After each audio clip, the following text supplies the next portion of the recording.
અમદાવાદના Maktampura ward corporator સામે ફરિયાદ નોંધાઈ છે। એઆઈએમઆઈએમના કોર્પોરેટર મોહમ્મદ ઝુબેર સામે આ ફરિયાદ કરવામાં આવી છે। મોહમ્મદ ઝુબેરને ત્રીજું સંતાન થતા મનપામાં ફરિયાદ કરાઈ છે।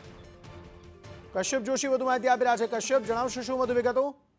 મક્તમપુરા વોર્ડના એમઆઈએમના કોર્પોરેટર મોહમ્મદ ઝુબેરની સામે અમદાવાદ મ્યુનિસિપલ કોર્પોરેશનમાં સેક્રેટરીને ફરિયાદ કરવામાં આવી છે। આ લેખિત ફરિયાદમાં ઉલ્લેખ કરવામાં આવ્યો છે કે મોહમ્મદ ઝુબેર છે તેને ત્રીજું સંતાન હવે થયું છે।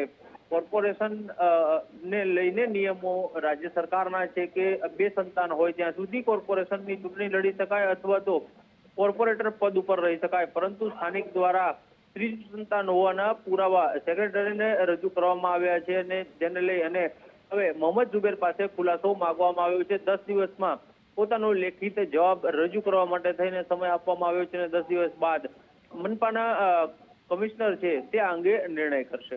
આભાર સમગ્ર માહિતી આપવા માટે।